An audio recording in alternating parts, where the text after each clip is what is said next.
The ledger told one story. 250 souls accounted for at dawn roll call on March 14, 1847. The same ledger, reviewed at dusk that same day, told another. 0. Not escaped. Not deceased. Simply absent. As if they had never existed at all.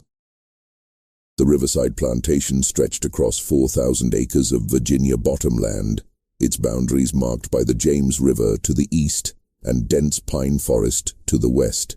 For 32 years, it had operated with mechanical precision under the Hargrove family, producing tobacco and corn in quantities that made Richmond merchants wealthy.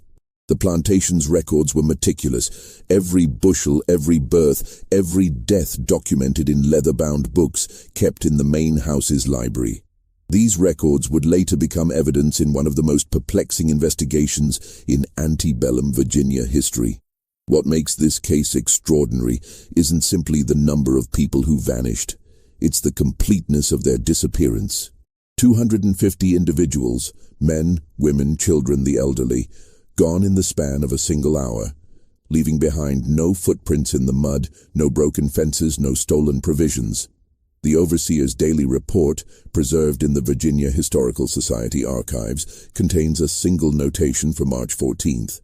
All quarters found empty at evening inspection. No signs of disturbance. No explanation.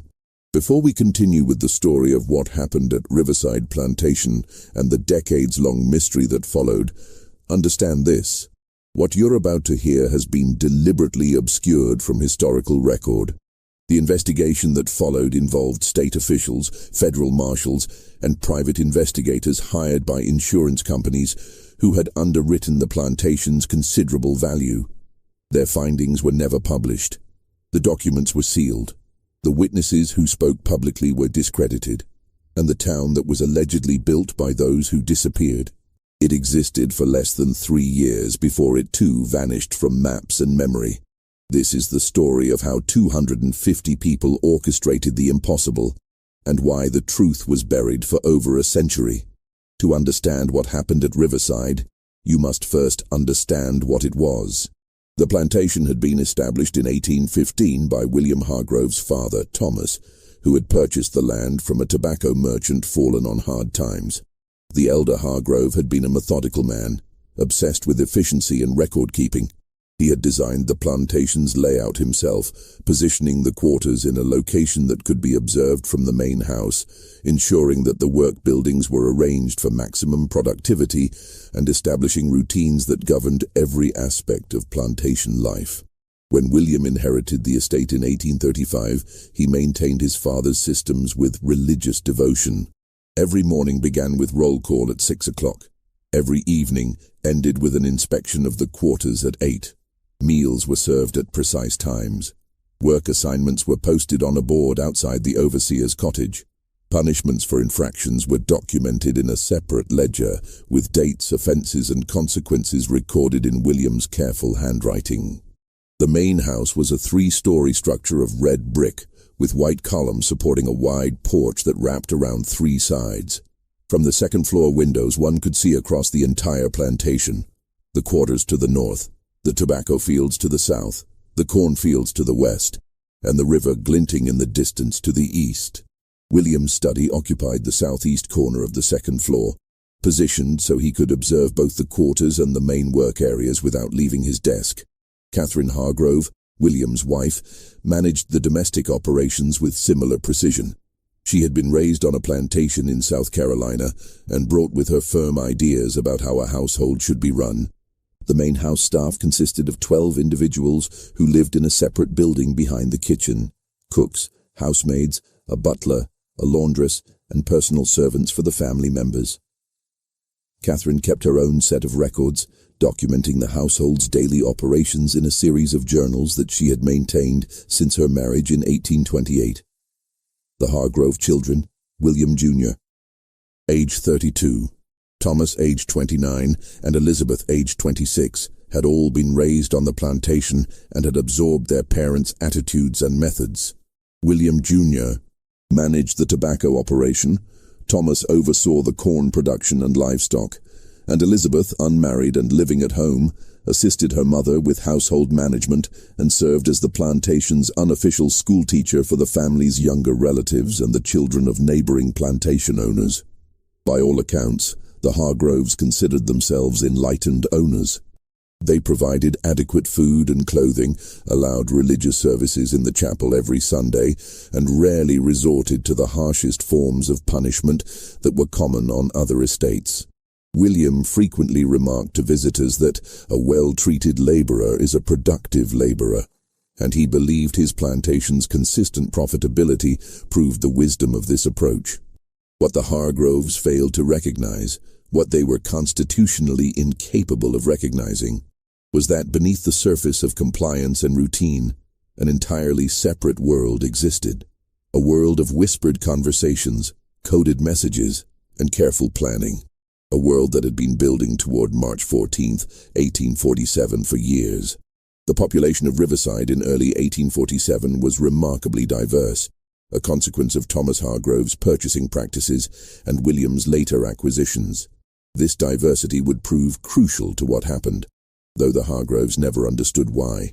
Among the oldest residents was a man named Samuel, who had been born in Africa and brought to America in 1804, before the legal importation of slaves was prohibited. He was in his 60s by 1847, his hair completely white, his body bent from decades of labor, but his mind remained sharp, and he served as an unofficial elder and advisor to the community. Samuel spoke multiple African languages and served as a bridge between the African-born residents and those born in America. He also possessed knowledge of herbal medicine, navigation by stars, and oral history preservation, skills that would prove invaluable. Then there was Marcus, the head carpenter, who had been purchased from a Baltimore estate in 1829. Marcus was 53 years old in 1847, a man of medium height with powerful shoulders and hands, scarred from decades of working with wood and metal. He had been trained by a master craftsman in Baltimore and possessed skills that went far beyond simple carpentry. He could read architectural drawings, calculate structural loads, and solve complex engineering problems. The Hargroves valued him highly for his ability to construct and repair buildings, furniture, and equipment. They had no idea that he had been using those same skills for an entirely different purpose. Marcus had a wife, Hannah, and 3 children, 2 daughters, Rachel and Sarah, ages 19 and 16, and a son, David, age 14. Hannah worked in the main house as a seamstress, a position that gave her access to information about the family's plans and visitors. Rachel and Sarah worked in the fields during planting and harvest seasons, and in the main house during winter months. David worked in the carpentry shop with his father, learning the trade. Dinah, the head cook, was 46 years old and had been at Riverside since 1833. She had been purchased from a Virginia estate after her previous owner died and his property was liquidated. Dinah was a woman of considerable intelligence and force of personality. She managed a kitchen staff of 4 and was responsible for feeding not only the Hargrove family, but also preparing the communal meals for the quarters. This gave her control over food supplies and the ability to redirect resources without arousing suspicion. She was also one of the few people who could move freely between the main house and the quarters at almost any time, carrying messages and information under the guise of her duties. Benjamin, the stable hand, was 21 years old and had been born on the plantation. He was the son of a woman named Grace, who had died in childbirth when Benjamin was born. He had been raised collectively by the community, with no single parent figure, which had given him a certain independence of spirit that the overseer found troublesome. Benjamin was responsible for maintaining the plantation's horses and for driving the wagon on trips to Richmond and neighboring towns to purchase supplies or deliver goods. These trips had given him knowledge of roads, towns, and the broader geography of Virginia that few others at Riverside possessed. There was also a woman named Esther, age 38, who worked as a midwife and healer. She had been born in South Carolina and purchased by William Hargrove in 1840. Esther had learned medicine from her mother and grandmother, and she possessed extensive knowledge of herbs, treatments for common ailments, and the management of childbirth. She was trusted by both the enslaved community and, to some extent, by the Hargrove family, who occasionally consulted her when their own physicians were unavailable. This trust gave her a degree of freedom of movement and access to information that others lacked. Among the younger generation was a man named Joseph, aged 27, who worked in the blacksmith's forge. Joseph had been purchased from a Maryland estate in 1842 and brought with him skills in metalworking that made him valuable to the plantation's operations. He could repair tools, shoe horses, and fabricate metal components for equipment and buildings. He was quiet and kept largely to himself, which led the Hargroves to consider him simple-minded. In reality, Joseph was highly intelligent and had been using his position to create tools and implements that would be needed for purposes the Hargroves never imagined. There were many others, each with their own skills, knowledge, and roles in the community. There was Ruth, a woman in her 50s who organized the Sunday religious services and maintained the chapel. There was Jacob, a man in his 40s who managed the vegetable gardens that supplemented the community's diet. There was Miriam, a young woman of 23 who worked in the main house and had taught herself to read by secretly studying books in the Hargrove library. There was Thomas, not to be confused with Thomas Hargrove, a man in his 30s who worked in the tobacco fields and had an encyclopedic knowledge of the surrounding forests from years of hunting to supplement the community's food supply. Each of these individuals and dozens of others had been carefully observed and evaluated by Marcus, Dinah, Samuel, and a small core group who had been planning the escape for years. Each had been assigned specific roles based on their skills, knowledge, and trustworthiness, and each had been preparing in their own way for the night of March 13, 1847. The planning for the escape had begun in the winter of 1842-1843, though its roots went back even further. The catalyst had been a conversation between Marcus and Samuel, the two oldest and most respected men in the community. It had been a cold January night, and Marcus had been working late in his shop, repairing a wagon wheel by lamplight. Samuel had appeared at the door, moving quietly despite his age, and had asked if they could speak privately. What followed was a conversation that would change the course of 250 lives. Samuel had begun by asking Marcus a simple question. If you could leave this place, where would you go? Marcus had been startled by the directness of the question. Such conversations were dangerous. Even speaking of escape could result in severe punishment if overheard. But something in Samuel's tone suggested this was not idle speculation. North, Marcus had replied carefully. To a free state. Pennsylvania, maybe. Or further. Samuel had nodded slowly. And how would you get there? I don't know. The roads are watched. The river is patrolled. And even if I made it, I'm one man. What about Hannah? What about my children? What if it wasn't just you? Samuel had asked. What if it was all of us? Marcus had stared at the old man, trying to determine if he was serious or if age had finally affected his judgment. All of us? That's impossible. 250 people can't just disappear. Where would we go? How would we travel? How would we eat? Those are good questions, Samuel had said. Questions that need answers. But first, answer this. Is it impossible because it truly cannot be done? Or is it impossible because we've been taught to believe it cannot be done? That conversation had planted a seed. Over the following weeks, Marcus found himself thinking about Samuel's question. He began to observe. Over the following weeks, Marcus found himself thinking about Samuel's question. He began to observe the plantation with new eyes, not as a place where he was trapped, but as a problem to be solved. How were they contained? What were the actual barriers to escape? What resources did they have access to? What knowledge did they possess collectively that could be applied to the problem? He began to have quiet conversations with others he trusted. Dinah, who controlled food supplies. Benjamin, who knew the roads and geography. Joseph, who could fabricate tools. Esther, who understood medicine and could treat injuries or illness during a journey.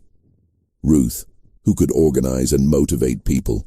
Each conversation was careful, oblique, never stating the ultimate goal explicitly, but feeling out whether the person could be trusted and what they might contribute. By the spring of 1843, a core group of about 15 people had formed. They met in small groups, never all together, usually during the Sunday religious services when conversation was expected and less likely to be monitored. They began to develop what would eventually become the plan. The first major decision was about destination. The initial assumption had been that they would flee north, to free states or Canada. But as they discussed the logistics, the problems became apparent. The distance was enormous, hundreds of miles. The route would take them through populated areas where they would be conspicuous. Even if they reached free territory, they would be fugitives, subject to recapture under federal law. And the journey would be especially difficult for the elderly, the very young, and the infirm. It was Samuel who proposed the alternative. What if we didn't run away? What if we disappeared? The distinction seemed subtle, but it was crucial. Running away meant fleeing to somewhere else, somewhere known, somewhere that could be pursued. Disappearing meant vanishing so completely that pursuit would be impossible because no one would know where to look. "Where can 250 people disappear to?" Marcus had asked. "Somewhere no one would think to look," Samuel had replied.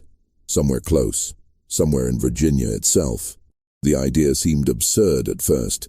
Virginia was slave territory. Staying in Virginia meant staying in danger. But as Samuel explained his reasoning, the logic became clear. Everyone would expect them to flee north.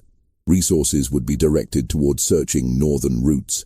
If they instead went west, into the mountains, and found a remote location where they could establish themselves, they might remain hidden long enough to organize a more permanent solution. Benjamin, who had traveled through the western parts of Virginia on supply runs, confirmed that there were vast stretches of mountainous territory that were sparsely populated and difficult to access. "There are valleys in those mountains that no one ever goes to," he said.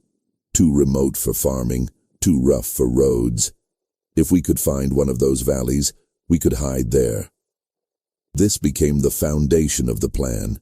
Escape from Riverside, travel west to the mountains, establish a hidden settlement, and use that as a base while they organized the next phase, whatever that might be. But this still left the enormous problem of how to actually escape from Riverside. The plantation was not a prison, but it was controlled. The quarters were fenced. The gates were locked at night. The overseer made regular rounds. The surrounding area was populated with other plantations whose owners would report any large groups of unfamiliar people. How could 250 people leave without being seen? It was Marcus who proposed the solution that would define the entire operation. We go under. The idea of a tunnel was both brilliant and audacious. It solved the fundamental problem of how to move a large group of people past the plantation's boundaries without being observed. But it created an entirely new set of challenges. How do you dig a tunnel without being discovered? Where do you put the excavated earth? How do you support the tunnel to prevent collapse? How do you ventilate it? How do you hide the entrance and exit? Marcus spent months thinking through these problems before he even proposed the idea to the core planning group. He made sketches on scraps of wood that he burned after studying them. He calculated distances, angles, and volumes. He estimated how much earth would need to be moved and how long it would take. He identified the tools that would be needed and how they could be obtained or fabricated without arousing suspicion. When he finally presented the plan to the group in the fall of 1843, their initial reaction was that it was impossible. The tunnel would need to be at least half a mile long to reach beyond the plantation's boundaries. It would need to be tall enough for people to walk through, which meant moving an enormous volume of earth. It would require timber supports, which would need to be obtained and installed. And all of this would need to be done in secret, at night, while maintaining the appearance of normal plantation life during the day. "It's impossible," Dinah had said flatly. "Probably," Marcus had agreed. "But what's our alternative?" That question hung in the air. They had no alternative. Every other option they had considered, fleeing by road by river through the forests, had insurmountable problems. The tunnel was impossible, but it was the only impossible plan that had any chance of success. How long would it take? Samuel had asked. 4 years, Marcus had said. Maybe 5. If we work every night that we can, if we're careful, if we're lucky. 4 years. It seemed like an eternity, but they had already waited lifetimes. What was 4 more years if it meant freedom? The group agreed to attempt it.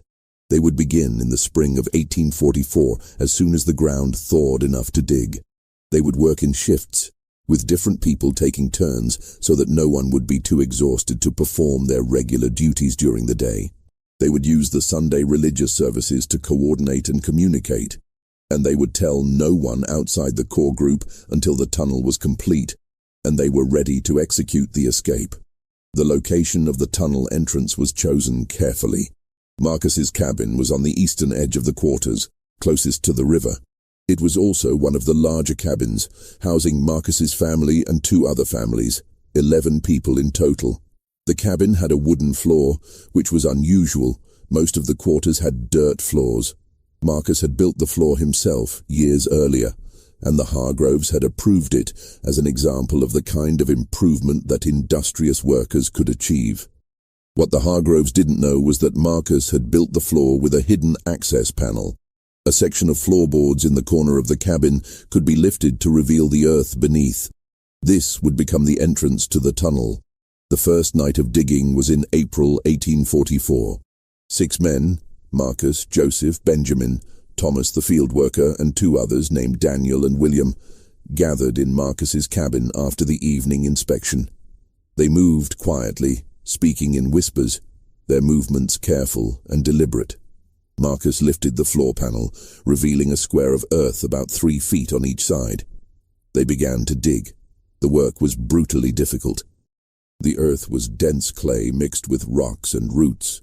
They had only basic tools, a few shovels, a pickaxe, a pry bar that had been carefully hidden in the carpentry shop. They could make noise, but not too much. The overseer's cottage was 100 yards away and sound carried at night. They could use lamps, but only dim ones, and only inside the cabin with the windows covered. That first night, they dug down about 3 feet and removed perhaps half a cubic yard of earth. The earth was placed in burlap sacks and hidden under the cabin's floorboards. The next day, during regular work activities, the sacks were emptied in small quantities across the plantation, mixed into the vegetable gardens, spread in the tobacco fields, dumped in the compost heaps. No single location received enough earth to be noticeable. This became the pattern. Dig at night, dispose of earth during the day. Slowly, painfully, the shaft descended into the ground. After 2 weeks, they had reached a depth of about 12 feet. At this point, Marcus made the decision to begin tunneling horizontally, angling slightly upward to maintain drainage and prevent flooding. The tunnel would head east toward the river, but would curve slightly north to emerge in a ravine that Benjamin had identified as a suitable exit point. The horizontal tunneling was even more difficult than the vertical shaft. They were working in a confined space, lying on their stomachs or crouching, passing buckets of earth backward to be hauled up the shaft. The air was stale and difficult to breathe. The darkness was absolute, except for the small lamps they used. The constant fear of collapse was exhausting, but they persisted. Night after night, week after week, month after month, the tunnel extended eastward. Marcus designed and built a simple ventilation system using hollow reeds that extended from the tunnel to the surface, disguised as natural vegetation. Joseph fabricated metal brackets and supports in the blacksmith shop, claiming they were for various plantation projects, and these were installed in the tunnel to reinforce the walls and ceiling. Timber supports were cut from trees in the forest, ostensibly for firewood or construction projects, and were secretly diverted to the tunnel. By the end of 1844, the tunnel extended about 200 feet from the shaft. By the end of 1845, it had reached 400 feet. The work was taking longer than Marcus had initially estimated. The earth was more difficult than expected, the ventilation problems were more severe, and the physical toll on the workers was greater than anticipated. Several times they had to stop work for weeks to allow injuries to heal or to address structural problems in the tunnel. But they kept going. The core group expanded slightly as more people were brought into the secret and assigned roles. Some worked on the tunnel itself. Others focused on gathering supplies, food that could be preserved, clothing that could be hidden, tools that would be needed for the journey and for establishing a settlement. Still others worked on intelligence gathering, learning about the geography of Western Virginia, identifying potential routes, making contact with people who might help. Dinah used her position to slowly accumulate extra food supplies. She would request slightly more than needed for the main house, and the excess would be preserved and hidden. Salt, dried beans, smoked meat, flour, all accumulated in small quantities that wouldn't be missed individually but that added up over months and years to a substantial stockpile. Hannah, working as a seamstress in the main house, made extra clothing and blankets, claiming they were needed for repairs or replacements. These were hidden away for the journey. Benjamin, on his trips to Richmond and other towns, carefully observed and memorized routes, landmarks, and the locations of towns and settlements.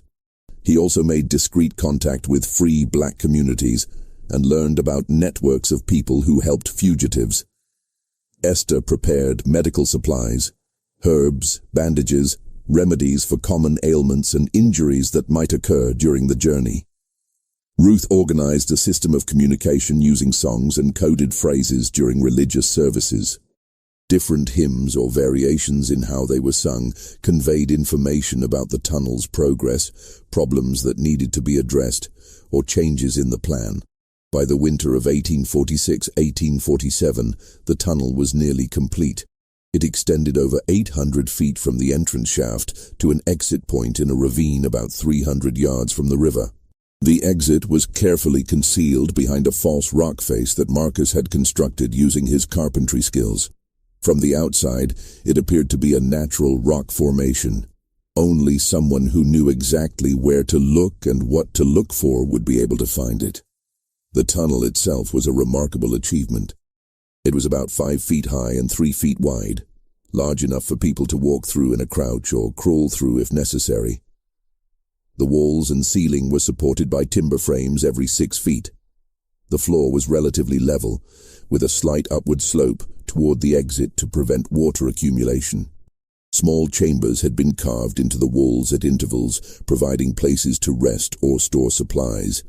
The ventilation system, while crude, was functional.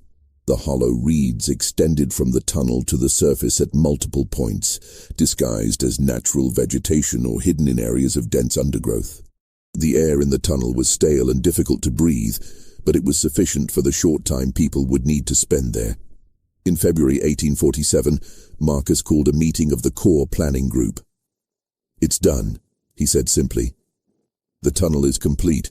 Now we need to decide when to use it." The decision of when to execute the escape was as critical as the planning itself.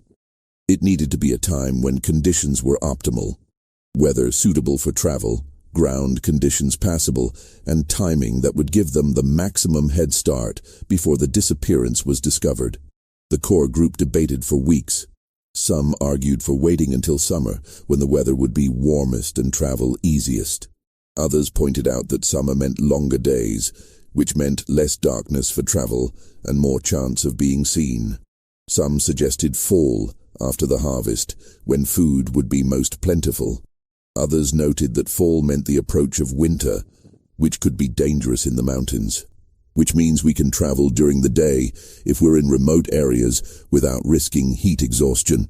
The days are getting longer, but it's still dark enough at night for the initial escape, and it's before planting season, which means the Hargroves will be focused on preparation, not on watching us as closely. The group agreed. Early spring it would be, but which day specifically? Benjamin suggested March 13th. "It's a Saturday," he explained. "The Hargroves always have a social gathering on Saturday evenings, dinner with neighbors or family from Richmond. They'll be distracted.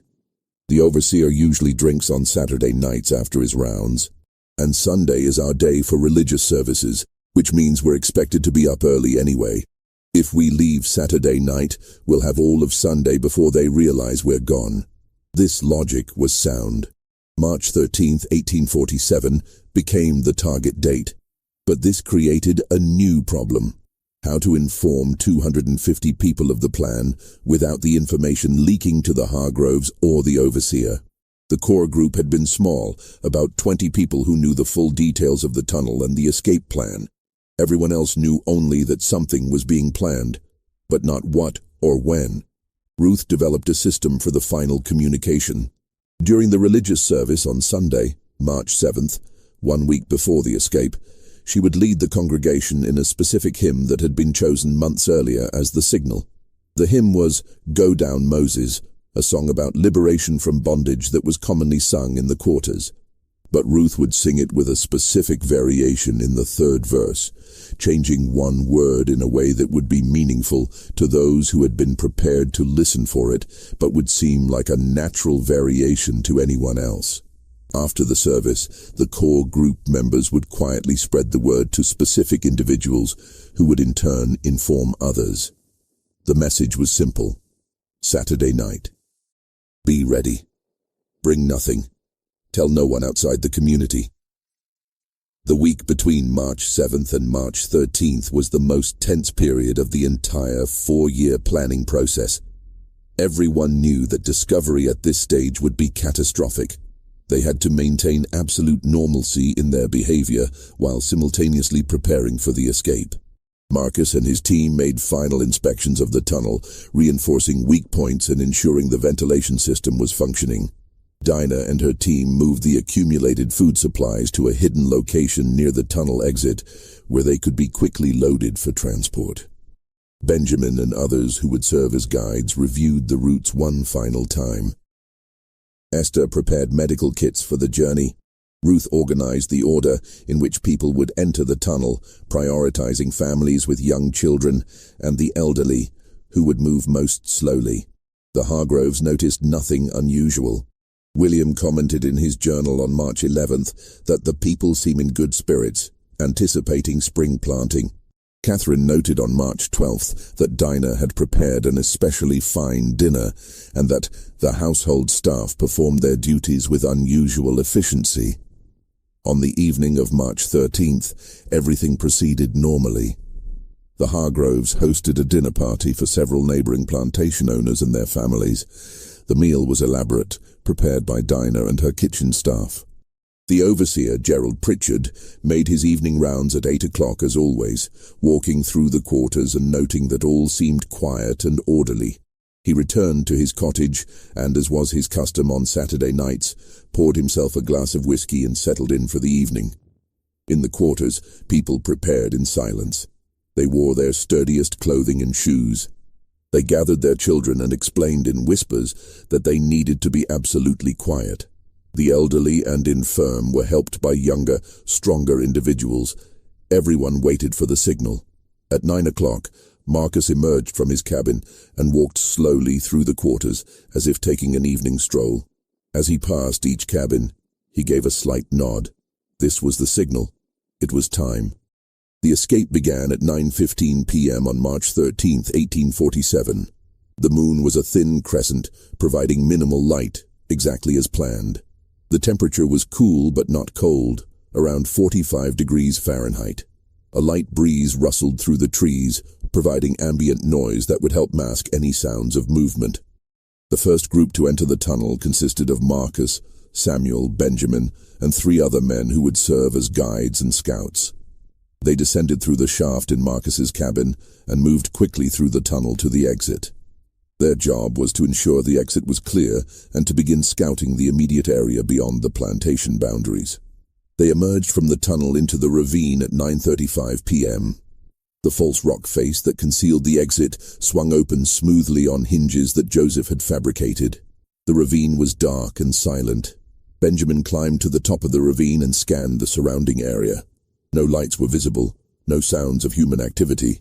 They were alone. Marcus returned through the tunnel to signal that the exit was clear. At 9:45 p.m., the main exodus began. The order of departure had been carefully planned. Families with young children went first. so they would have the most time to travel before dawn.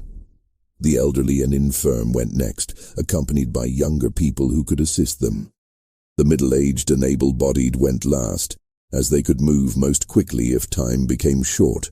The tunnel could accommodate about 10 people at a time, moving in a crouch or crawl. Each group took approximately 10 minutes to traverse the 800 feet from entrance to exit. This meant that the entire population of 250 people would require about 4 hours to pass through the tunnel, from 9:45 p.m. to approximately 1:45 a.m. The operation proceeded with remarkable efficiency. People moved in silence, their movements practiced from the rehearsals that had been conducted under the guise of nighttime religious gatherings. Parents carried small children.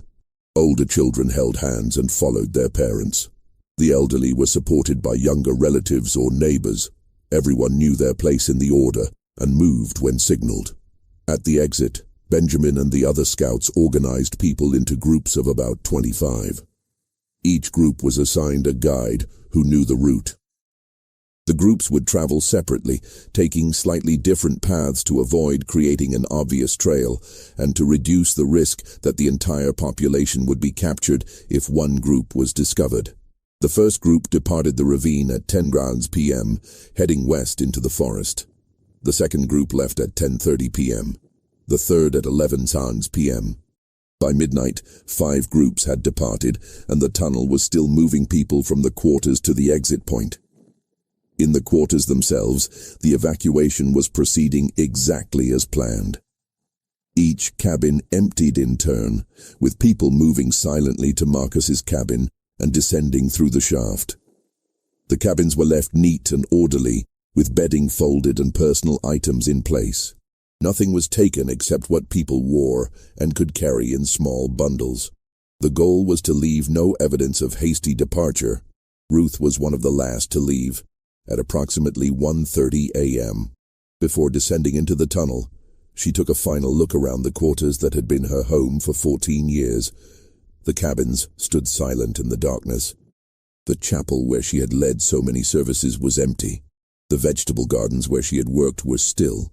Everything looked normal, as if people were simply sleeping and would emerge at dawn for another day of labor. But they wouldn't.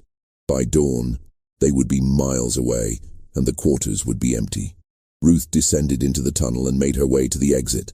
She emerged into the ravine at 1:45 a.m. and was met by Marcus, who had been waiting to ensure everyone made it through safely. "Everyone?" she asked quietly. "Everyone," Marcus confirmed. 250 souls, all free. The last group, which included Marcus, Ruth, Dinah, and several others from the core planning group, departed the ravine at 2 a.m. Marcus took a final look at the tunnel exit, then carefully closed the false rock face. From the outside, it once again appeared to be nothing more than a natural rock formation. They turned west and disappeared into the forest. Behind them, Riverside Plantation slept. The main house was dark. The overseer's cottage showed a single lamp in the window, which would burn until Pritchard fell asleep. The quarters were silent and empty. At 5:45 a.m., Gerald Pritchard would emerge from his cottage and walk toward the quarters to conduct the morning roll call. At 6:00 a.m., he would ring the bell and wait for people to emerge.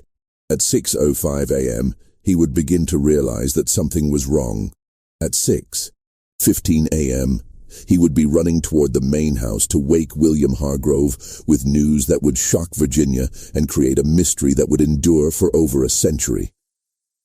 But that was still hours away. For now, 250 people were moving through the darkness, heading west toward the mountains and toward freedom. The groups traveled separately, but along roughly parallel routes, all heading generally west-northwest toward the Allegheny Mountains. The routes had been scouted over the previous 2 years by Benjamin and others who had been able to travel on plantation business. They avoided roads and towns, instead following game trails, creek beds, and ridgelines that provided natural navigation markers. The first group, led by Benjamin, consisted of 25 people, including several families with young children. They moved slowly, stopping frequently to rest and to ensure no one was left behind. Benjamin navigated by the stars, which he had learned to read from Samuel, and by landmarks he had memorized from his scouting trips. The forest was dense and dark. The thin crescent moon provided almost no light, and they dared not use torches or lanterns for fear of being seen. They moved by feel, holding on to each other, following the person in front, trusting Benjamin to lead them true. A child began to cry about an hour into the journey. The mother quickly comforted the child, but the sound seemed impossibly loud in the quiet forest. Benjamin called a halt and gathered the group. "We need to be silent," he whispered. "I know it's hard, especially for the little ones, but sound carries at night. We're still too close to the plantation. In a few more hours, we'll be far enough away that we can rest and make some noise. But for now, we must be silent." The group continued. The child, comforted by his mother and exhausted from the excitement and fear, fell asleep and was carried the rest of the night. The second group, led by Thomas the field worker, consisted mostly of younger adults without children. They moved faster than Benjamin's group, covering ground quickly. Thomas led them along a creek bed, using the sound of running water to mask any noise they made, and following the creek's course westward. The third group, led by a man named Peter, who had worked in the stables with Benjamin, included several elderly individuals. They moved slowly, stopping frequently for rest. Peter was patient, never rushing them, understanding that their pace was limited by the physical capabilities of the oldest members. The fourth and fifth groups, led by other scouts, followed similar patterns, moving west, avoiding detection, staying silent, helping each other through the darkness. By dawn, the groups had covered between 8 and 12 miles, depending on their pace. As the sky began to lighten in the east, the group leaders called halts and found concealed locations where they could rest during the day. They chose dense thickets, small caves, or areas of heavy undergrowth where they could hide from any travelers who might pass nearby. The people were exhausted. Many had never walked more than a few miles at a time in their lives. Their feet were blistered, their muscles ached, and they were hungry and thirsty. But they were also exhilarated. For the first time in their lives, they were free. They had escaped. They had done the impossible. Benjamin's group found a small hollow surrounded by dense laurel bushes. They crawled into the hollow and collapsed in exhaustion. Benjamin posted 2 people as lookouts, then allowed himself to rest. He calculated that they were about 10 miles from Riverside.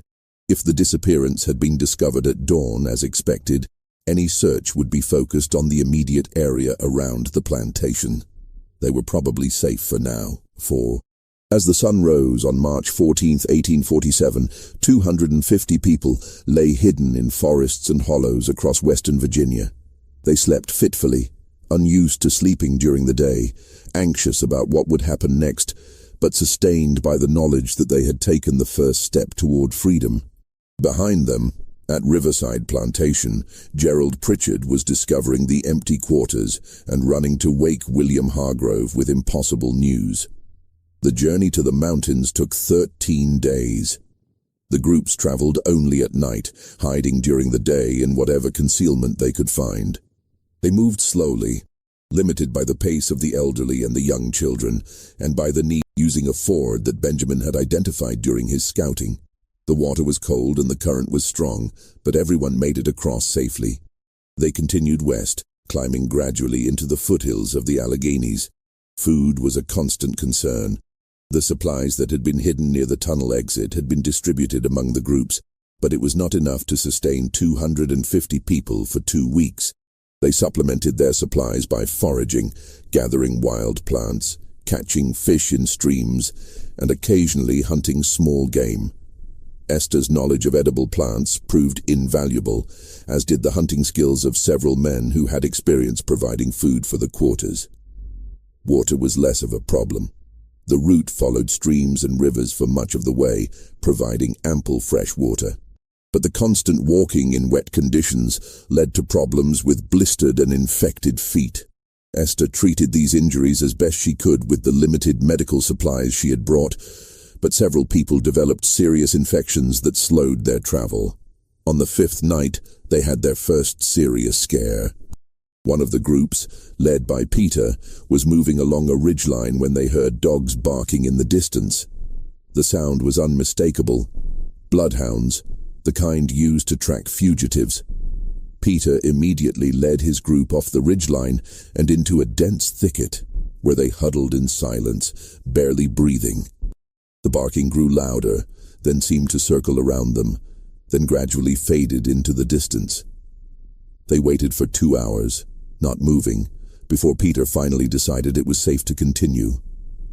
They never learned whether the dogs had been tracking them specifically or were part of a general search, but the incident reinforced the need for absolute caution.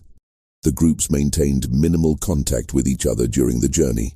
Occasionally, 2 groups would encounter each other at a planned rendezvous point, where they would exchange information and redistribute supplies.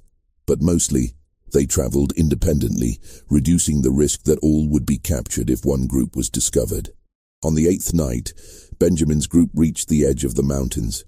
The terrain became steeper, the forests denser, the travel more difficult. But they were also entering territory that was more remote and less likely to be searched. Benjamin felt a cautious optimism that they might actually succeed. The groups began to converge as they approached their destination. The target was a valley that Benjamin and Marcus had identified during their planning. It was located deep in the Alleghenies, accessible only by narrow trails, surrounded by steep ridges that made it naturally defensible. A stream ran through the valley, providing fresh water. The valley floor was relatively flat and appeared suitable for farming. Most importantly, it was remote, miles from the nearest settlement, invisible from any road or traveled route. On the 13th night, March 26, 1847, the first group reached the valley. Benjamin led them down a narrow trail that descended from a ridgeline into the valley floor. As they emerged from the forest into the open space, people stopped and stared. After 13 days of traveling through dense forest, sleeping in thickets and caves, constantly hiding and moving, they had reached a place where they could stop, a place where they could rest, a place where they could begin to build something new. Over the next 2 days, the other groups arrived. By the evening of March 28th, all 250 people had reached the valley. They were exhausted, hungry, and many were injured or ill. But they had made it. They had traveled over 100 miles through some of the most difficult terrain in Virginia, evading search parties and bloodhounds, and had reached their destination. That night, they gathered in the center of the valley for the first time since leaving Riverside. Samuel, the eldest, stood before them and spoke. "We have done what they said was impossible," he said, his voice strong despite his age. "We have freed ourselves. We have traveled through darkness and danger. We have reached this place, but our work is not finished. Now we must build. We must create a home here, a community, a life. We must prove that we can not only escape bondage, but can thrive in freedom. This valley has no name. We have no name. We are people who are not supposed to exist in a place that is not supposed to be here. But we are here, and we will make this work." The people responded with quiet determination. They were too exhausted for celebration, too aware of the challenges ahead. But they had accomplished the first step. They had escaped. They had disappeared. And now they would build. The first weeks in the valley were focused on survival. Shelter was the immediate priority. The weather in late March was unpredictable. Cold nights, occasional rain, and the constant threat of late-season snow. People needed protection from the elements. Marcus organized construction teams. Using tools that had been brought from Riverside and others that Joseph fabricated from materials found in the forest, they began building structures. The first buildings were simple, log cabins with mud chinking, thatched roofs and dirt floors. But they were weatherproof and provided shelter. The construction proceeded quickly because of the skills that people brought with them. Marcus's carpentry expertise was crucial, but others contributed as well. Several men had experience with log construction from building and repairing structures at Riverside. Women who had worked in the fields knew how to gather and prepare thatch for roofing. Joseph's metalworking skills allowed him to fabricate hinges, nails, and other hardware from scrap metal. By the end of April, they had completed about 15 structures, enough to house everyone, though conditions were crowded. The buildings were arranged in a rough circle around a central common area, with the stream running along one edge of the settlement. Food was the next priority. The supplies they had brought were nearly exhausted, and foraging alone could not sustain 250 people. They needed to establish agriculture. Jacob, who had managed the vegetable gardens at Riverside, organized farming teams. The valley floor had soil that appeared suitable for cultivation, though it would need to be cleared of trees and undergrowth. They began the laborious process of clearing land, using axes and saws to fell trees and fire to clear brush. Planting began in early May. They had brought some seeds from Riverside, beans, corn, squash, and other vegetables. These were planted in the cleared areas. They also identified wild plants in the surrounding forests that could be cultivated, berries, nuts, and edible roots. Hunting and fishing supplemented their diet. Several men who had experience hunting at Riverside organized hunting parties that ranged into the surrounding forests. The streams in the valley and the nearby river provided fish. Esther's knowledge of edible plants helped them identify additional food sources. Water was abundant. The stream that ran through the valley provided fresh water year-round. They dug a central well in the common area to provide easier access and to ensure water would be available even if the stream froze in winter. As the basic needs of shelter and food were addressed, attention turned to organization and governance. The community needed structure, rules, and systems for making decisions. Samuel, Marcus, Ruth, Dinah, and several others formed an informal council that met regularly to address problems and make decisions. They established basic rules. Everyone would contribute to the community's work according to their abilities. Resources would be shared equitably. Disputes would be resolved through discussion and consensus rather than force. And the security of the community would be everyone's responsibility. They also established a watch system. The valley's remote location provided some security, but they couldn't assume they were completely safe. Teams of 2 people were assigned to watch the trails leading into the valley, rotating every few hours. If anyone approached, the watchers would sound an alarm, and the community would hide in the forests until the threat passed. Education was another priority. Ruth organized a school for the children, teaching them to read, write, and do basic mathematics. Several adults who had learned to read also attended, eager to acquire skills that had been denied to them at Riverside. The school met in a building that also served as a chapel and community meeting hall. By midsummer, the settlement had taken on the character of a functioning community. The buildings were more substantial, with some structures now having wooden floors and glass windows salvaged from abandoned structures they had found in the surrounding area. The fields were producing vegetables. Hunting and fishing provided regular protein. People had established routines and roles. Children played in the common area. Adults worked during the day and gathered in the evenings to share meals and conversation. But they also remained aware that their situation was precarious. They were fugitives living in a hidden valley in Virginia, a slave state. Discovery would mean recapture and punishment. They maintained strict security, with the watch system operating continuously. They avoided making fires during the day when smoke might be visible from a distance. They kept noise to a minimum, and they constantly discussed what their next step should be. Some argued for staying in the valley permanently, building a self-sufficient community that could exist indefinitely in isolation. Others insisted that staying in Virginia was too dangerous and that they should eventually move north to free territory or Canada.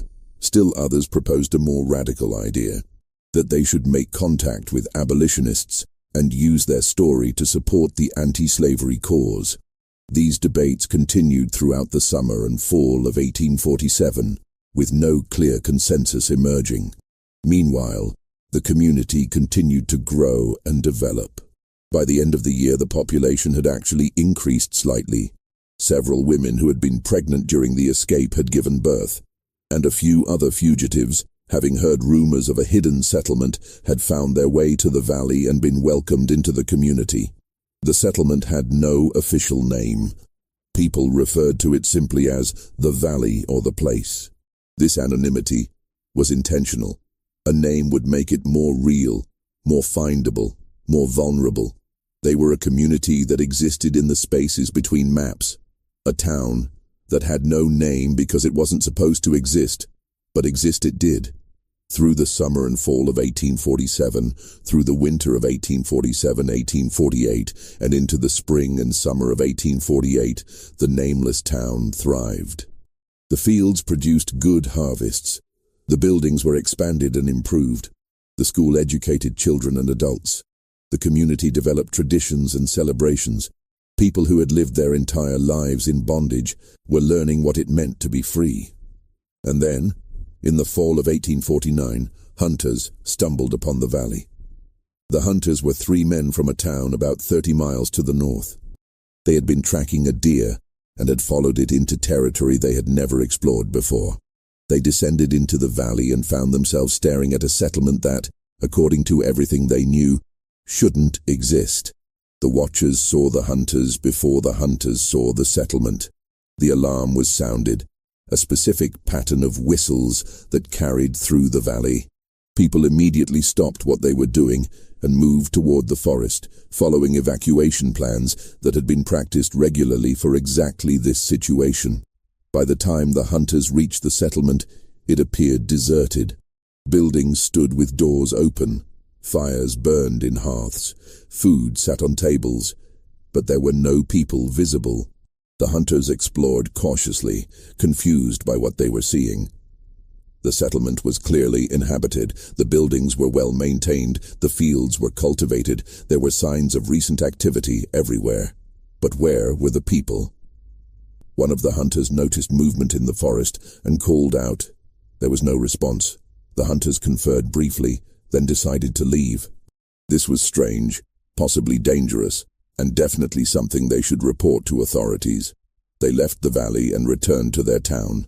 Within days, word of the mysterious settlement had spread. Within a week, a militia force had been organized to investigate. Within 2 weeks, the militia arrived at the valley. The settlement was empty. Not deserted in the sense that people had just stepped away temporarily, as it had appeared to the hunters. Empty in the sense that it had been deliberately abandoned. The buildings stood intact, but personal items were gone. The fields showed signs of recent harvest. The fires were cold, and there was no indication of where the inhabitants had gone. The militia searched the surrounding area for days, finding nothing. No trails, no campsites, no signs of a large group moving through the forest. It was as if the people had simply vanished, just as they had vanished from Riverside Plantation 2.5 years earlier. The authorities ordered the settlement destroyed.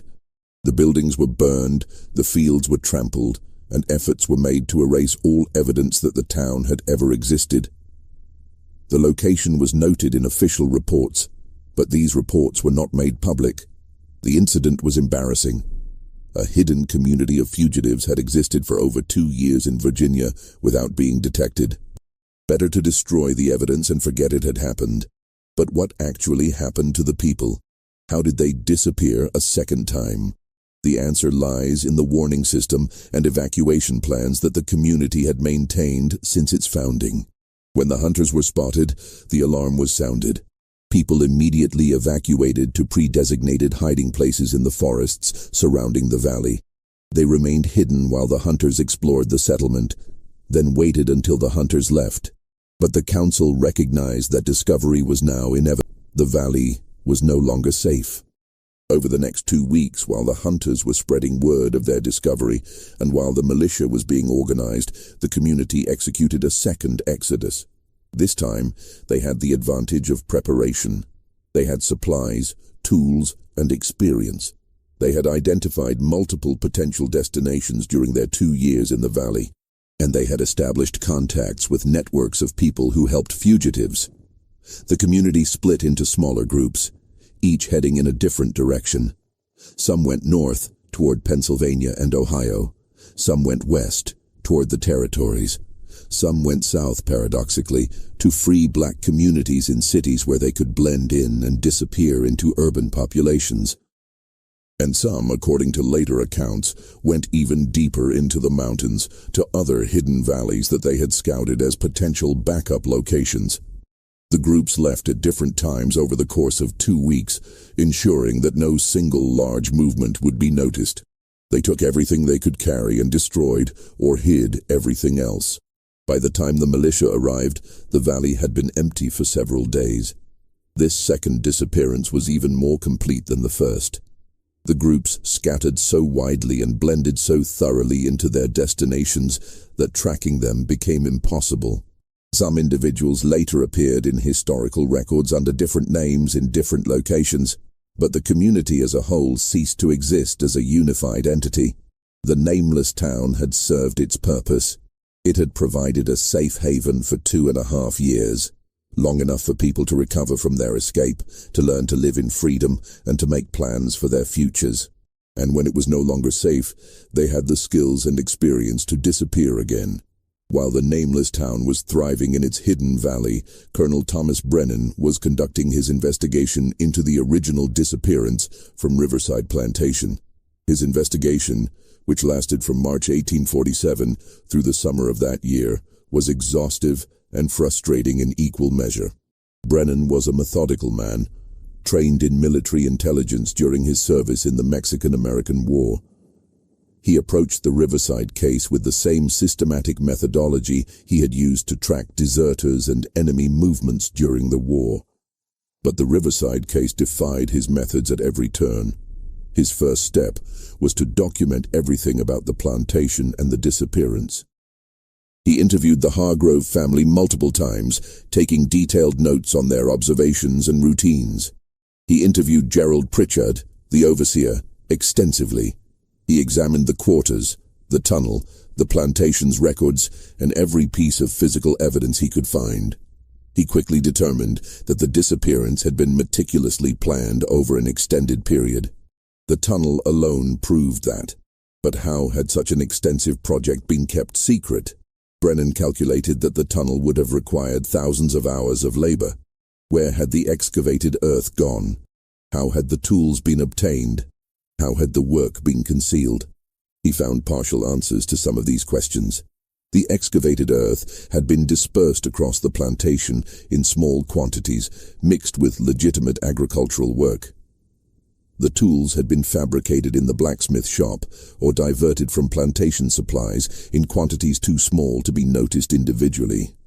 The work had been done at night, during times when the overseer was unlikely to be watching closely. But these answers only led to more questions. How had 250 people maintained absolute secrecy about the project? How had they coordinated their efforts? How had they prevented anyone from revealing the plan, either deliberately or accidentally? Brennan interviewed neighbors, merchants in Richmond who had done business with the plantation, and anyone else who might have observed something unusual. He found nothing. No one had noticed anything out of the ordinary at Riverside in the years before the disappearance. He pursued the river theory, searching for evidence that the fugitives had escaped by boat. He found none.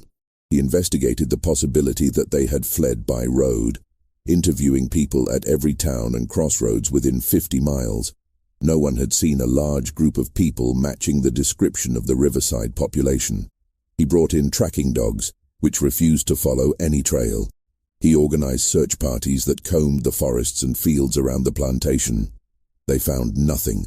By May 1847, Brennan was forced to conclude that the fugitives had somehow traveled to a destination that was not being searched. But where? North seemed most likely, but his inquiries to authorities in Pennsylvania, Ohio, and other free states had produced no sightings. Canada was possible, but the distance seemed impossible for such a large group to travel undetected. It was in early June that he received the anonymous letter that mentioned the town that has no name, and suggested looking in the mountains of Western Virginia. Brennan's initial reaction was skepticism. Why would fugitives stay in Virginia? It made no strategic sense. But the letter's mention of traveling beneath the earth troubled him. The writer clearly knew about the tunnel. And if the writer knew about the tunnel, they might know about the destination as well. Brennan decided to investigate. He assembled a small team, 3 men he trusted, and headed west into the Alleghenies. He had no specific destination, only the vague instruction to look for a hidden settlement in the mountains. The search took 3 weeks. They explored remote valleys, followed rumors and hints from people they encountered, and gradually worked their way deeper into the mountains. And then, in late June 1847, they found it. The discovery of the Nameless Town was the culmination of Brennan's investigation, but it also presented him with an impossible dilemma. His duty was clear. Report the location, facilitate the return of the fugitives to their legal owner. But standing in that valley, seeing what these people had built, understanding the years of planning and courage that had brought them there, he found his certainty wavering.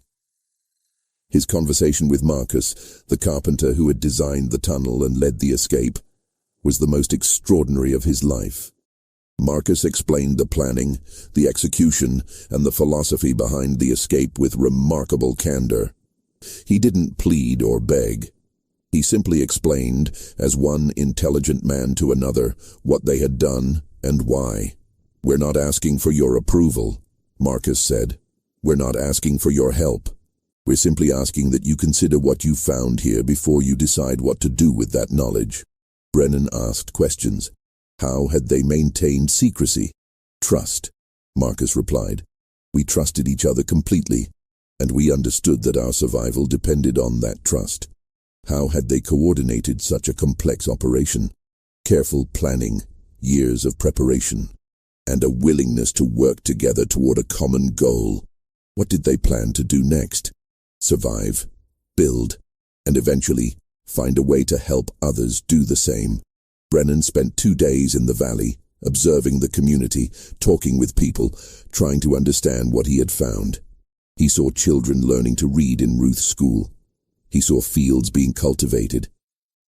He saw people working together, making decisions collectively, building something that resembled the democratic ideals he had fought for in the war.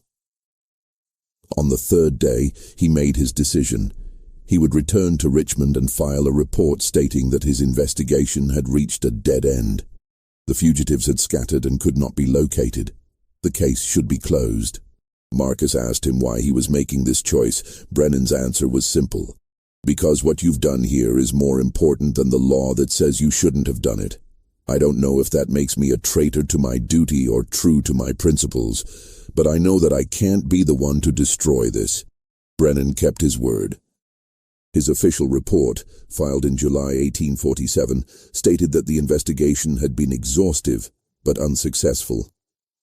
The fugitives had vanished completely, likely having scattered in multiple directions and integrated into free black communities in the north. He recommended that the case be closed and the insurance claims be paid. But Brennan also kept detailed private records of everything he had found, including the location of the valley and his conversations with Marcus and others. These records, discovered after his death in 1873, provide the most complete account of what happened at Riverside and in the Nameless Town. Brennan continued to monitor the situation after his official investigation ended. He maintained contact with people who might have information about the settlement. He learned of its continued existence through 1848 and into 1849, and he learned of its discovery by hunters and the second disappearance in the fall of 1849. His private papers express both admiration for what the community accomplished and sadness that it could not be sustained. They proved that people who had been treated as property could organize themselves, govern themselves, and thrive in freedom. He wrote, "That they were forced to disappear again is a tragedy, but not a failure. They succeeded in the most important sense. They freed themselves and lived as free people, even if only for a short time. What happened to specific individuals after the second disappearance is largely a matter of speculation and fragmentary evidence. Historical records from the 1850s and beyond contain tantalizing hints, but definitive proof is elusive." A Marcus Freeman registered as a carpenter in Toronto, Canada in 1851. The registration records describe him as a man in his 50s, skilled in furniture making and architectural carpentry, originally from Virginia. The description matches Marcus from Riverside, but the surname Freeman was common among formerly enslaved people who had gained their freedom, so this could be coincidence. However, records show that Marcus Freeman of Toronto had a wife named Hannah and 3 children, Rachel, Sarah, and David, which matches the family structure of Marcus from Riverside exactly.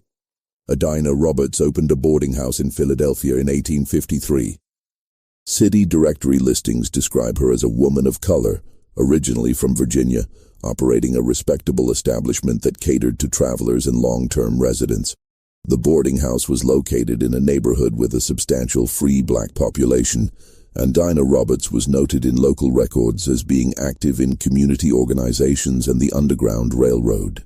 Again, the name is common enough that definitive identification is impossible, but the details are suggestive. A Benjamin Wright enlisted in the 54th Massachusetts Infantry Regiment in 1863, one of the first official African-American units in the Union Army.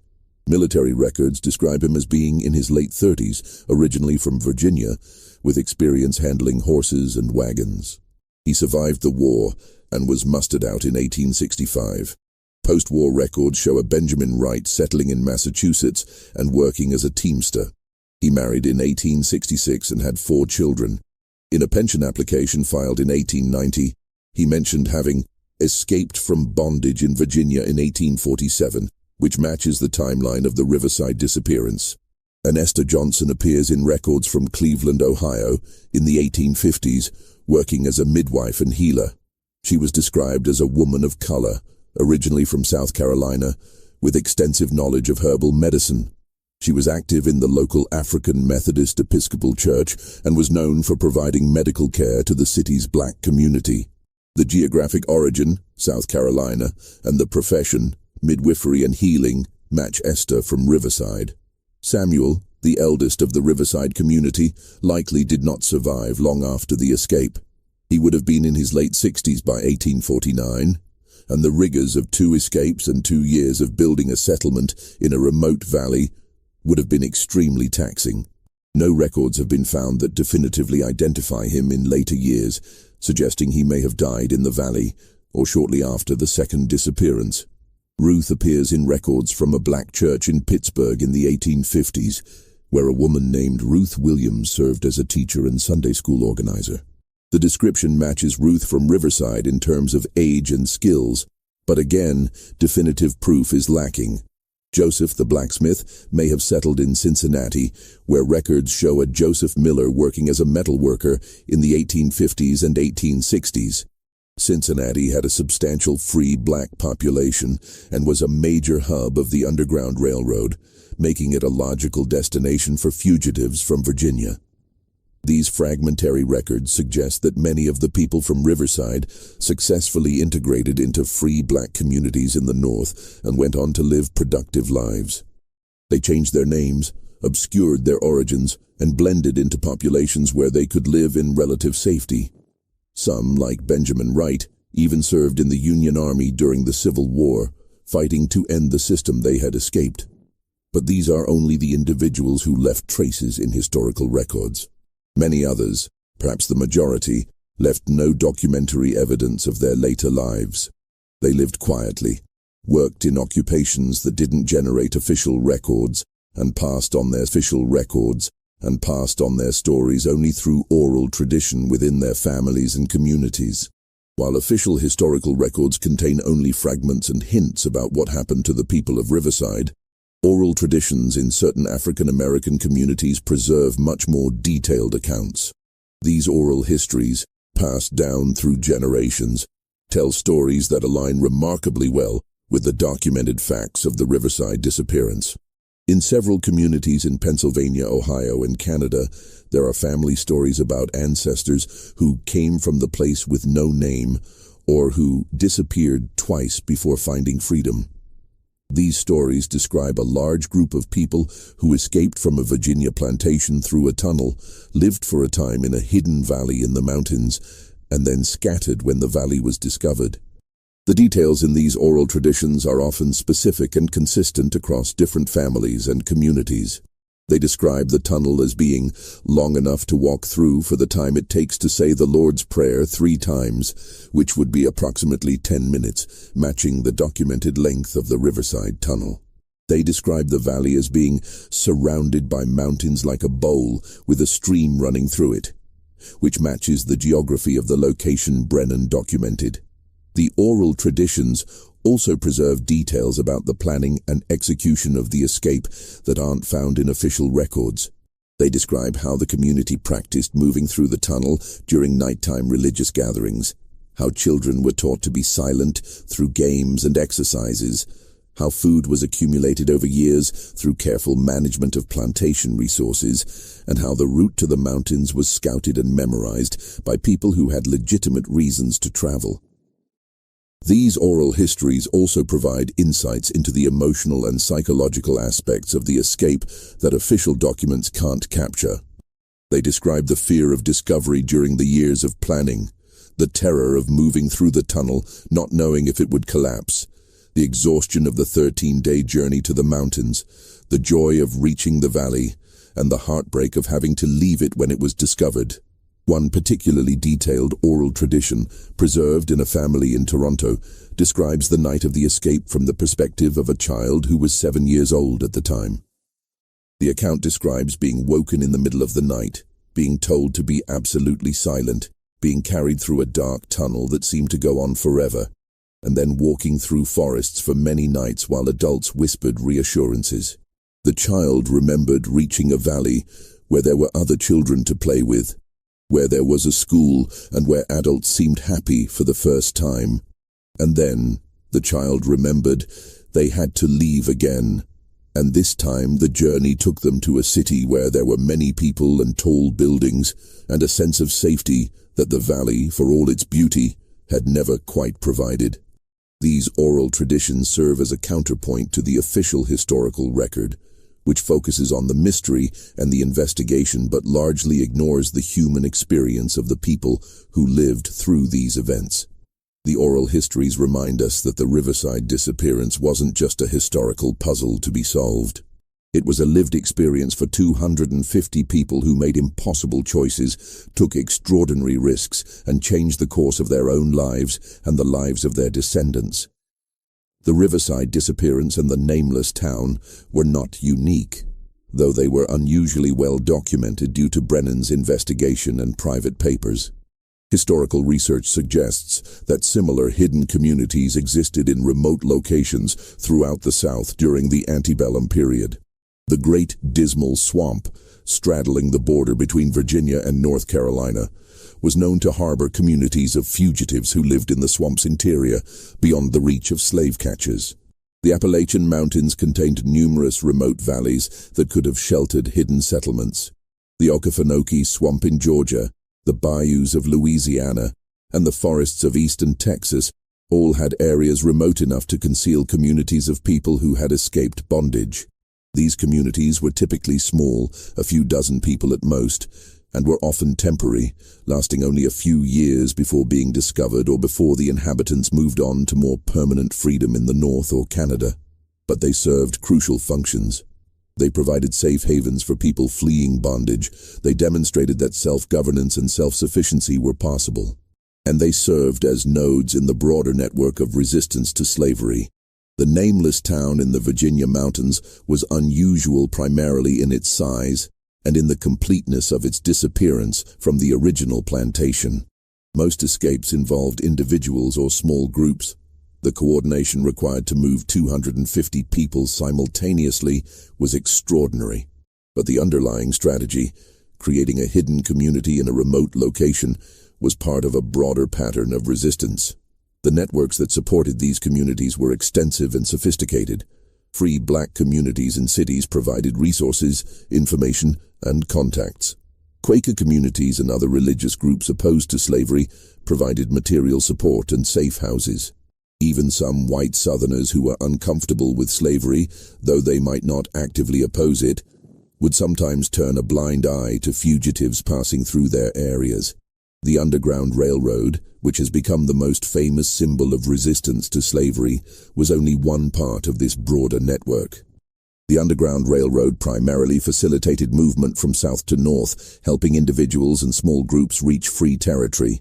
But there were also networks that supported hidden communities within the South, providing them with supplies, information, and warnings about threats. The Riverside escape and the Nameless Town were products of these networks. The anonymous letter that led Brennan to the valley suggests that someone outside the community knew of its existence and was willing to reveal it, perhaps because they believed documentation was important. Perhaps because they wanted to ensure the story would be preserved, even if the community itself could not be sustained. Why was the story of Riverside and the Nameless Town suppressed? Why were Brennan's findings sealed? Why were the documents scattered across different archives where they would be difficult to connect? The answer lies in the political and economic context of the late 1840s. The United States was deeply divided over the question of slavery. The Mexican-American War had just ended, and debates over whether new territories would be slave or free were intensifying. The Compromise of 1850 was being negotiated, attempting to balance the interests of slave and free states. In this context, the Riverside case was politically explosive. It demonstrated that enslaved people could organize sophisticated resistance, could plan and execute complex operations, and could establish functioning communities in freedom. These were precisely the things that defenders of slavery insisted were impossible. The ideology of slavery depended on the claim that enslaved people were incapable of self-governance, that they needed the guidance of their owners, that they were better off in bondage than they would be in freedom. The Nameless Town disproved all of these claims. For 2.5 years, 250 people who had been treated as property had governed themselves, built a community, educated their children, and thrived. This was dangerous knowledge. For the Hargrove family and other plantation owners, the Riverside case was also economically threatening. The insurance companies had paid out substantial claims for the loss of the Riverside population. If it became widely known that such large-scale escapes were possible, insurance rates would increase dramatically, making the economics of slavery less profitable. Moreover, the case demonstrated that even well-treated enslaved people, the Hargroves had considered themselves enlightened owners, would choose freedom if given the opportunity. This undermined the paternalistic justifications for slavery. For state and federal authorities, the case was embarrassing. Despite extensive searches involving state militia, federal marshals, and private investigators, the fugitives had never been recaptured. The discovery and subsequent second disappearance of the Nameless Town made the authorities look incompetent. Better to seal the records and let the case fade from public memory. So the documents were scattered. Brennan's official report went to state archives.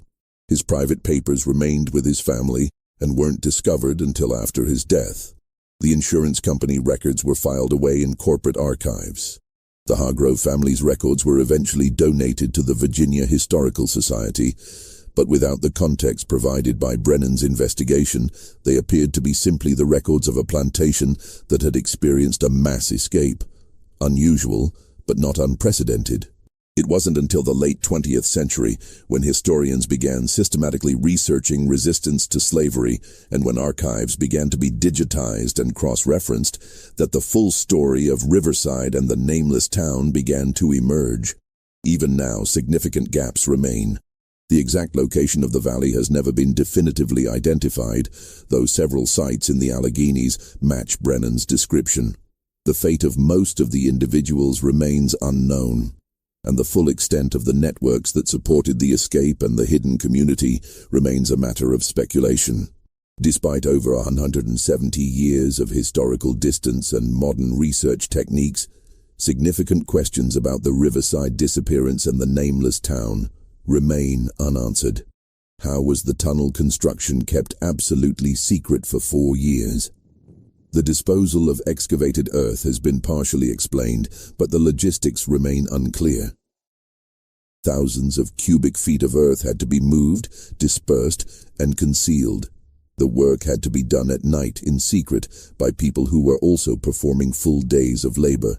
The physical and organizational challenges seem almost insurmountable, yet they were overcome. How? How was information controlled so effectively? 250 people knew about the escape plan, at least in general terms.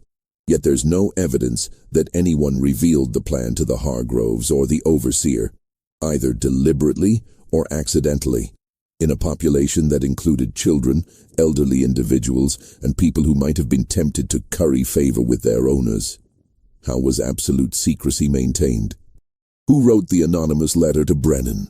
The handwriting was educated, suggesting someone with formal schooling.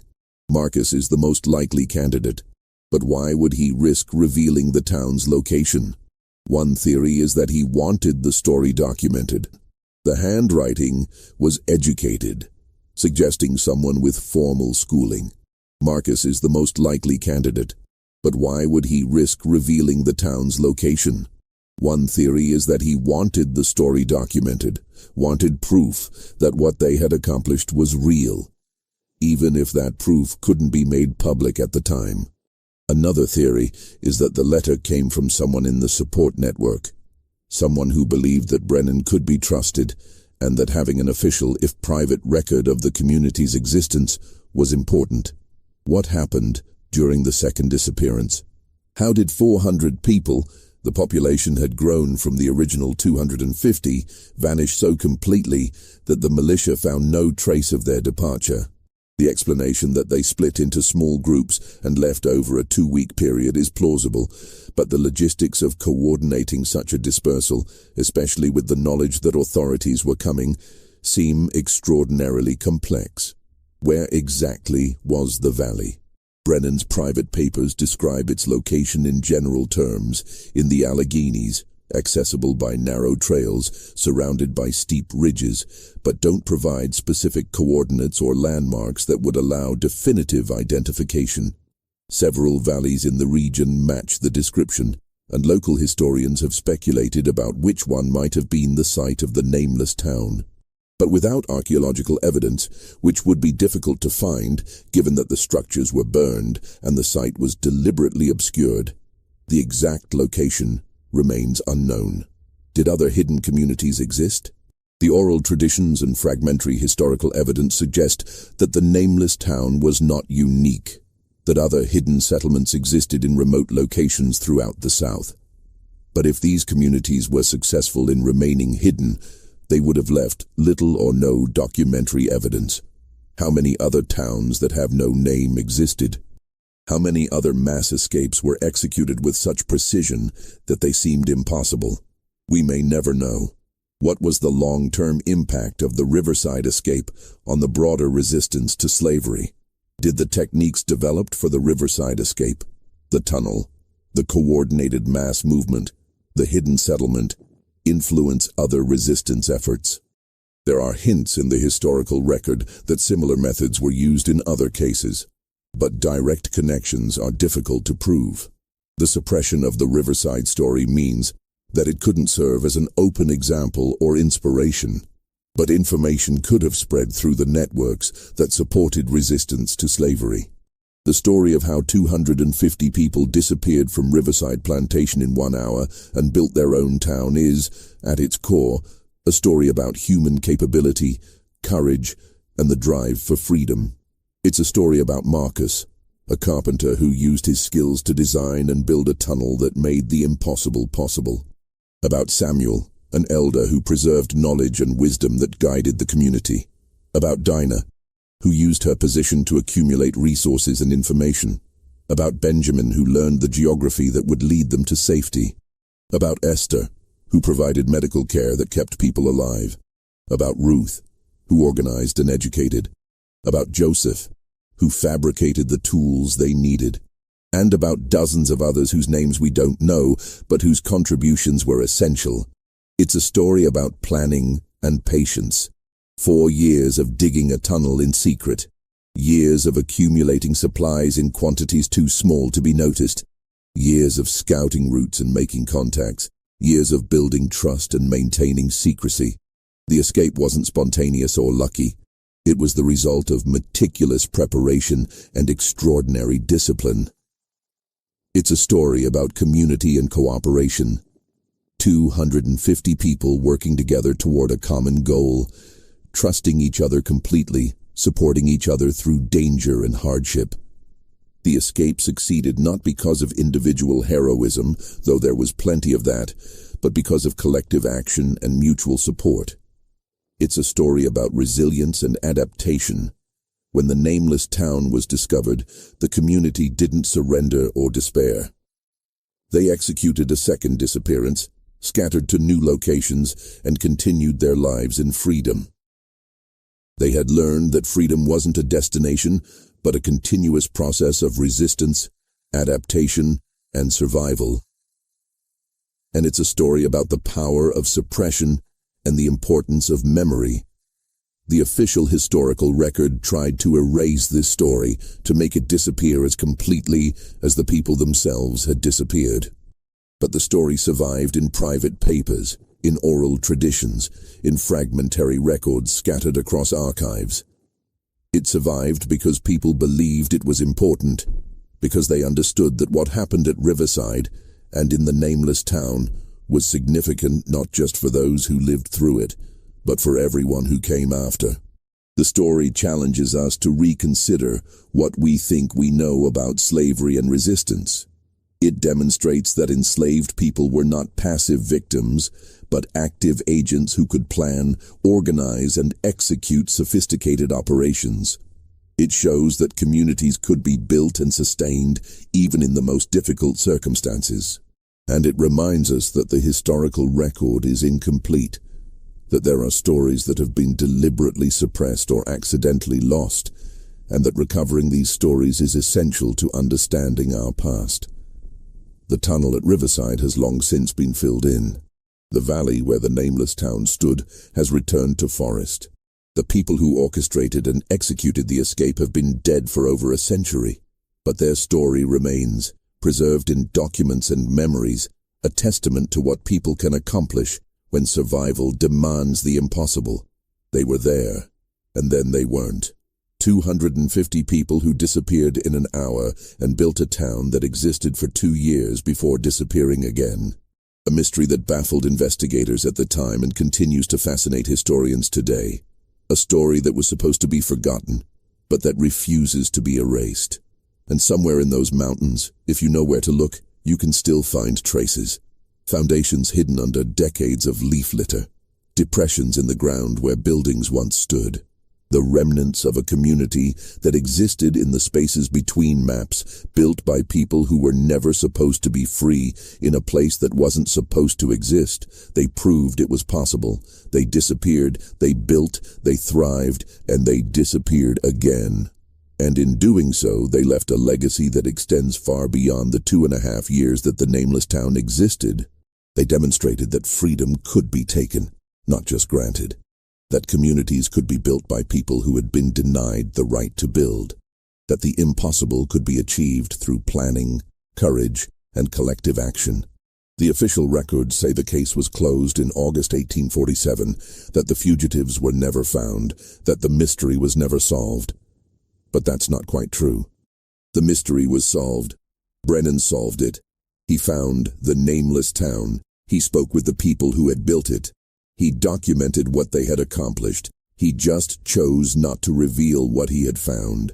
He chose to let them keep their freedom, to let their town exist for as long as it could, to let their story remain hidden until a time when it could be told without endangering anyone. That time has come. The people of Riverside and the Nameless Town are long gone, but their story can finally be told. Not as a legend or a myth, but as a historical fact. 250 people disappeared from one plantation in 1 hour. They traveled through a tunnel they had spent 4 years building. They journeyed for 13 days through forests and mountains. They built a town in a hidden valley. They lived there for 2.5 years, and when that town was discovered, they disappeared again, scattering to new lives in new places. It happened. The records prove it. And the fact that it happened, that it was possible, that it was accomplished, matters more than any of the questions that remain unanswered. They did the impossible, and in doing so, they changed what we understand to be possible.